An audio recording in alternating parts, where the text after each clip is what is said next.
네, 오늘 아침에 새로 들어온 소식, 미국 틸러슨 국무장관 얘기부터 해보면 트럼프 대통령과의 불화설로 조기 사퇴 관측까지 나왔었습니다. 하지만 계속 자리를 유지할 것이라는 전망인데요. 오늘 남북 회담도 그렇고 북한과의 대화로 분위기가 바뀌고 있기 때문입니다. 보도국 연결하겠습니다. 이재승 기자, CNN에 관련 보도가 있었다고요? 네, 그렇습니다. CNN 방송은 틸러슨 장관이 지난해 험난한 한 해를 버틴 뒤 계속 자리를 유지할 조짐이 나타나고 있다고 보도했습니다.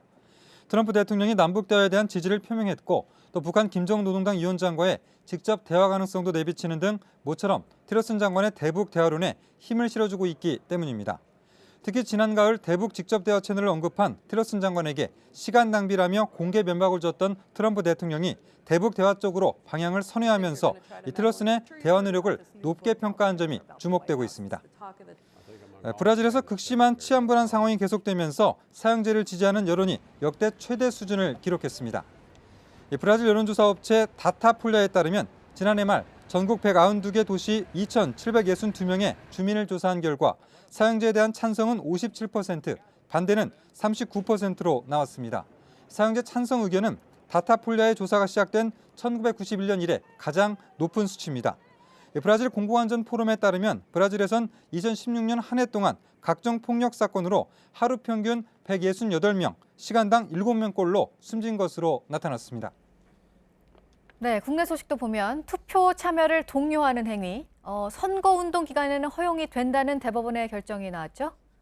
네, 특정 정당을 비판하면서 투표 참여를 권유했어도 선거운동 기간에 이뤄졌다면 공직선거법에 어긋나지 않는다는 대법원의 판례가 나왔습니다. 지난 2016년 20대 총선을 사흘 앞둔 시점에서 홍모 씨가 당시 새누리당을 반대하는 피켓을 든 혐의로 기소됐습니다. 대법원은 홍 씨의 이런 행위가 선거운동에 해당하므로 선거기간 개시일 전이나 선거일에만 금지되고 선거운동 기간 중에는 허용된다며 2심 재판을 다시 하라고 결정했습니다. 이어서 국내 주요 민자고속도로의 휴게소 안전시설이 미흡한 것으로 지적됐다는 소식입니다.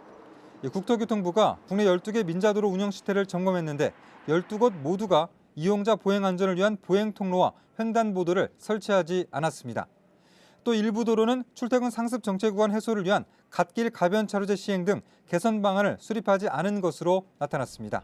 지금까지 아침 엔 지금 JTBC 이재승입니다.